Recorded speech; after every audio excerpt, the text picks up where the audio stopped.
Hello and welcome. This is Paul Sandhu driving here on a bright sunny evening in Toronto. And today I wanted to talk about the subject which is, you could call it economic news. And what I used to about 10 years ago till about 5 years ago, I used to do a lot of economic news videos. And they are all based, of course, on biblical prophecy, because I believe economics is related to prophecy, in that in Matthew 24, Jesus talked about the end of the world. And of course, that information was greatly expanded upon in the book of Revelation. So when I thought about it, the reason I started talking about economics was that, in my estimation, the world as we know it could not come to an end, could not possibly come to an end, unless the economic system that governs life on this earth first came to an end. Now, there was people have speculated, and I talked to many people. I used to interview people like, Rob Kirby, Jim, Willie, etc. Lots of them. And those videos were all on my old channel, which was terminated by YouTube, or allegedly violating their community guidelines or some other nonsense like that. But I believe the real reason, of course, was that there was way too much truth on them on the channel. Okay, so today I want to this topic, let's say the title of this video is "Economic Collapse of Biblical Proportions is Now Underway." See, the event that is going on in the world, this so-called disease, it is, I believe, hiding something which is far more deadly, okay, than the disease that everybody's so afraid of. What is hiding is the economic devastation that is currently taking place all across the world. Okay. As I was driving down there, that was Yonge Street, which is the main street in Toronto. And normally on a weekend like night, on a Sunday evening like today, it would be jam-packed with people. Stores would be bustling, restaurants would be packed. It would be just by the waterfront, because if you go down a little bit further south from here, there's the Lake Ontario, and by the waterfront there would be like, you couldn't find a parking spot. That's how it would be. Okay, and further down you can go down towards Niagara Falls and places like that, all across around in this area, what's called the GTA, the Greater Toronto Area. It would have been just bustling with people. And what would be the result of that? The result would be that on one single day, millions and millions and millions and millions of dollars worth of business would have been generated for small businesses, for hotels, for taxi drivers, for airlines, you name it. There would have been like literally tens of millions of dollars worth of business, if not more, just on the one weekend like this. And that has all of a sudden evaporated. The stores are closed, the malls would have been packed, people would have been shopping. All that has come to an end. But people, are being led. They're being misled, I should say. They are being given hopium, as it's called, that all these things are going to revert back to normal.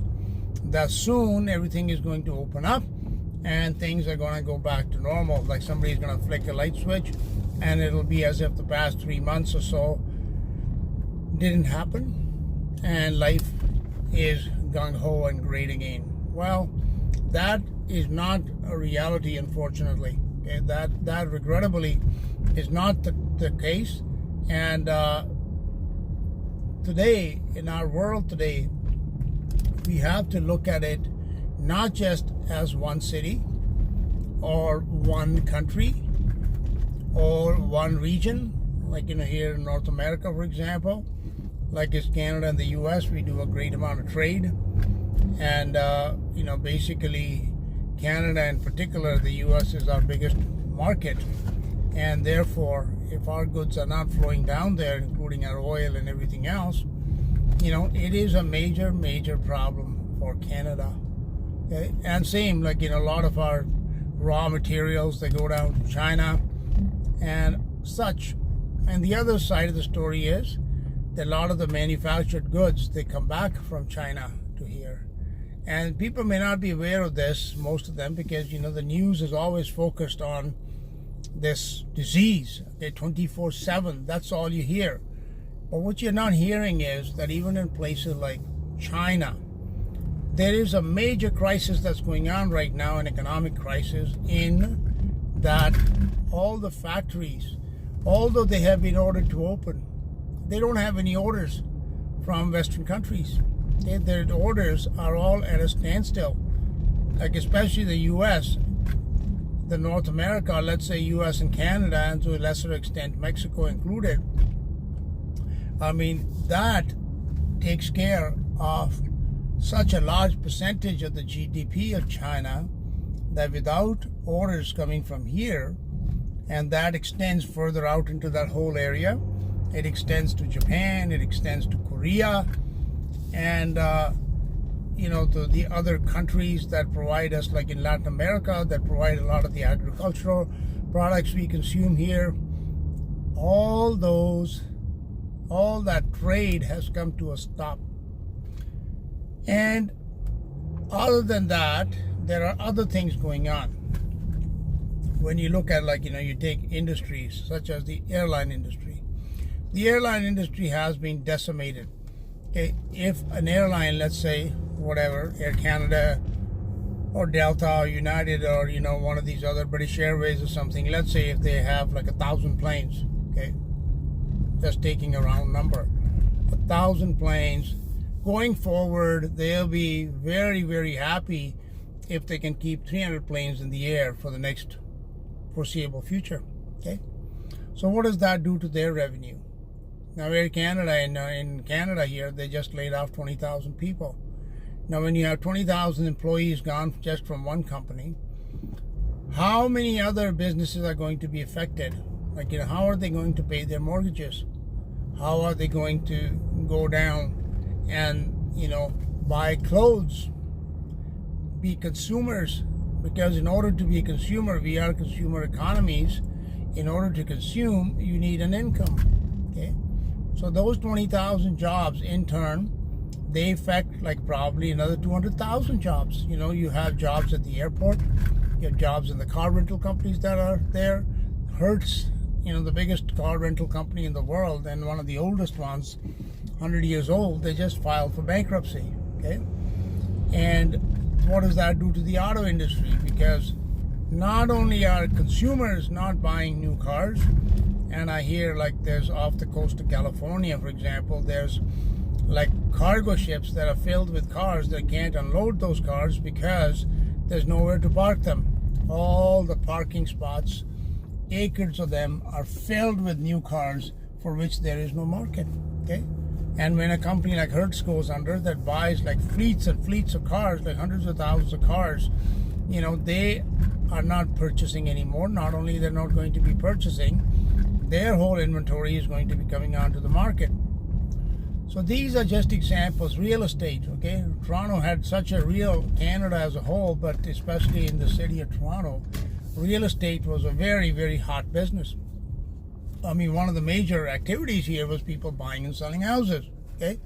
And you can see here, I'm looking at this billboard here, I'm in your neighborhood, PatrickRocca.com, Bosley Real Estate. They're all over the place. Real estate.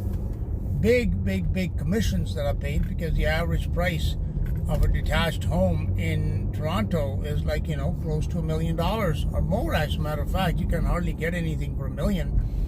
Like, most decent house here will be around 1.5 million or more. Not even a decent house. Something average would be around $1.5 million, okay? So just the commissions on those real estate people were earning, they were living a high life. They were all driving Audis and BMWs and Porsches, and they were out eating out, going to bars, just having a very good life. And suddenly, that's come to a crashing halt. The real estate on the other side, also commercial real estate. What happens to commercial real estate? There's a new culture. What people don't realize is that because of this alleged disease, the whole of society is being transformed. We are told that most people will not most, a lot of people that used to go to an office will no longer be going to work in an office, okay? They'll be working from home. What does that mean? You know, when you go downtown here or downtown Manhattan, downtown London, wherever, you have these big high-rise office towers. Anywhere in Sydney, you name it, Tokyo. And what do you have under the ground level in those towers? Okay, when you come to the street level, there's like restaurants, there's cafes, there are like, you know, dry cleaners, shoe repairs, or retail shops. All those that exist, what do they depend on? They depend on those office buildings being filled with people earning income that can come and spend their money there. So suddenly, all these people start working from home. And a lot of these companies have announced that, you know, that they are not going to open up having their employees coming back. What happens to that real estate? What happens to those offices? Suddenly there's nobody there. But I mean, that's just like not the building landlord that's in trouble. All the businesses that are around there, they are also in trouble. So you see how the dominoes fall one after the other? So when I say that this is an economic collapse of biblical proportions, no matter what, if everything was told, let's go back and pick up everything today, you know, let's open everything up today, I still think that to get back to where we were at the end of 2019, it will take at least 2 to 3 years. If everything, without any social distancing, without any other restrictions, if restaurants were told, yeah, just open up and, you know, get your customers in here, whatever, and hotels open it up without any kind of restrictions, it would happen. Now, hotel industry, another one. And Marriott Hotels, one of the biggest chains in the world, it's warning, you know, that they are in trouble, that there is a lot of trouble in the industry. And that's only common sense. If business travel stops, business people, you know, they fly around the world and they fly first class, which is, or business class, which is how those airlines can afford to give cheap seats to the economy class passengers, because they make most of their money from the business class seats. If that's finished, hotels like in Manhattan or downtown Toronto or whatever, you know, Vancouver, where they're charging $500-600 a night and more, okay, and suddenly those travelers are not coming any longer, what happens to all those hotels? So you understand the magnitude of this problem? People are living in delusion because the mainstream media, the politicians, they just keep giving them this hopium that everything is going to be fine, and bang, you know, they're going to flick a switch and everything is going to go back to normal. So getting back to biblical prophecy, the end of the world cannot come when the economic system of the world was stable, or somewhat stable, or relatively stable. Yes, we understand there was incredible amounts of debt that it was fueling the economy, but be that as it may, as long as that was in place, the world would go on more or less the way it always has. But now it's not going on anymore, is it? Is it going on the same way as it always has? Can you look back today and say that everything is the same way it was 3 months ago? No, of course it isn't, right? So therefore, the world as we know it has already come to an end. And this, my friends, I believe is only the beginning. That we are only in the very beginning stages of this collapse. The reality of this has not hit home yet for most people. They are still, like I said, living in this delusion. And God said, you know, He's going to send them strong delusion because they chose to reject the truth. And therefore they will be living under a strong delusion. And they are under this delusion that things are going to go back to normal, that they're going to have their jobs, and they'll be able to keep paying their bills, their rents, their mortgage. Now, how many people are already missed rent in March, April, May, and now June's coming up? How many people are not paying their mortgages? How many people are not making car payments? How many people are not making credit card payments?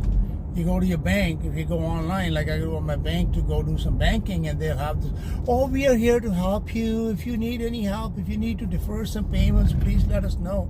But on the back end of it, they're not only going to shaft you with all the interest charges And where are the politicians these days that are handing out trillions to these banks?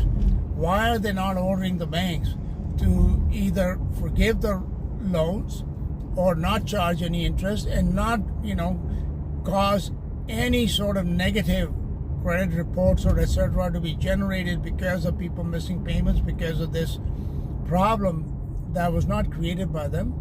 No, they are not. Because people don't realize that the governments don't run the banks. The governments don't run or manage or control the banks. It's the other way around. The banks run the government. That is what people don't understand, that it is the government are the bankers. That's who they are. Otherwise, the government would be able to tell them that they should be acting in the interests of the people, which they are not. So you see, when you start to add all these up, if I was to list all these problems, which I as a layperson can see developing worldwide, in China, I'm told, now the Hong Kong protests are starting up again. Things are just starting to, the whole world is becoming like a powder keg right now. In China, I read these reports, which, may or may not be true because, it's hard to believe what's on the internet. But they were saying that people have started, some of these factory owners, they're burning their factories down because they were ordered by the government to open the factories and to pay the employees or whatever, but there are no orders, so there's nothing that they can do and manufacture and produce or sell, so they can't sustain themselves, and they don't have the same type of support that the Walmarts of the world do on this side of the pond, so they don't. So they have set these factories on fire because they figure that, at least they might get something out of insurance, or at least they won't be ordered to keep it running, to, keep paying the bills, etc., when there is no money coming through. And, it's insane. The world has gone insane. It has gone insane. That leads to the other side of the other question that arises from all this is, are these governments, were they not aware that these would be the consequences? And I'm only talking about the developed countries, and I include China in that, because yes, many parts of China are not developed, but it is still like at least a second world country by now. So it has, and it is the second biggest economy in the world. So they are not exactly a third world country like some of the African countries. Now, when you talk about the problems in African countries, and I know some people that are down there, like in Zimbabwe and Nigeria and stuff like that, and in India, and I know plenty of people in India. I mean, they have some serious problems, and their problems are not like ours. How are we going to pay our mortgage, or how are we going to pay our credit cards? Their problem is, how are we going to eat? So when these governments do these lockdowns, do they not realize what's going to happen? They do. The UN itself, the WHO, the WHO is a UN agency, and they are running around telling everybody, keep everything locked down, keep everything locked down, okay? And the UN, on the other hand, is running around telling everybody, well, because of the lockdowns, like 200 million children are going to starve this year, in 2020, okay? Yeah, you can go online, you can do that. That's what they're doing. So, did they not know what they were doing? I believe so. I believe this is a plan to take down of the economy. People have been calling this the plandemic, and I believe that the economic destruction is also something that has been planned for a long time. Okay, the world is being reshaped right before your eyes, whether you believe it or not, and it'll never be the same. It will not be what it was in 2019, and you should give up, and you should wake up, and you should start realizing that what's coming is going to be far worse than what we have already experienced. What we are living in right now in 2020 at the end of May is going to be remembered as very, very good times, even with the lockdowns and everything, okay? Because what lies ahead are not just more economic shocks, and I believe there will be some more black swans, like something like, a cyber attack. How about that? Cyber attack on the Federal Reserve. Right? Takes down the whole world banking system in one shot. How about that? How about an attack on the electric grid? Would that be a black swan? Did any of us anticipate this black swan that came with this disease? No, we didn't. Okay, most people didn't. We knew that something was going to happen one of these days, but we didn't know exactly what it is. So again, when I'm speculating that it could be something like a cyber attack or a loss of the grid goes down, and suddenly like we are without power for an extended period of time, those are the kind of things that I can speculate upon. But there are other things that I can't even speculate upon, because they are real black swans. Something else is going to come, and I believe it'll probably come later this year, when everybody's kind of the summer, like I said, it's beautiful. You can see the sun is shining, the sky is blue, everybody's in a great jolly old mood, outside. Even with all that's going on, they are out there to have a good time. Okay, but these good times are going to be gone with the wind in the very near future. So these are just some thoughts at the top of my head, that this economic collapse is what the real agenda is behind what is happening in our world today. That this is how this world is going to end, and out of this the new world order, as we are told, is going to rise. Whether it arises in the shape that people tell us it will, we don't know. We do not know. But I wouldn't worry a whole heck of a lot about this disease. What I would be thinking about is, like, your job. Do some research in your industry. Are you even going to have a job to go back to?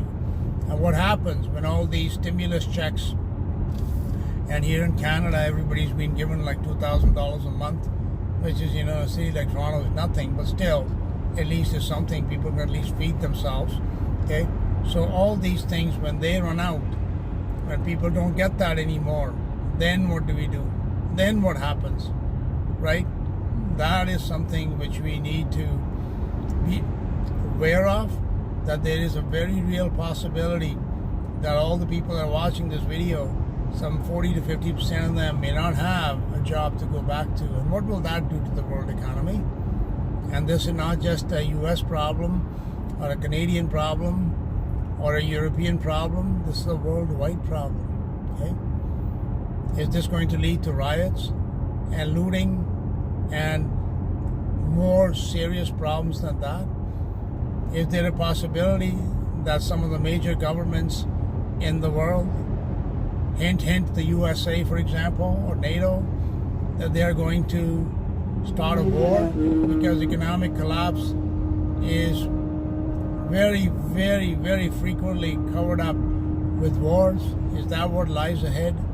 Yeah, biblically speaking, prophetically speaking, those things that do lie ahead, all of them. Social breakdown, looting, rioting, killing, mass killing on a scale not seen in the world for, never seen, I would say, in the modern times anyhow, in the last 5,000 years since the flood of Noah. But all that lies on the horizon, and it is as a result of this economic collapse.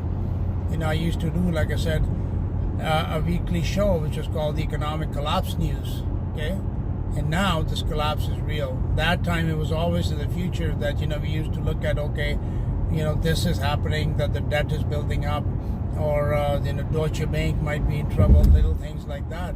And those things are very minor compared to everything that is going on today. All right, friends, thank you very much for listening. This is Paul Sindhu.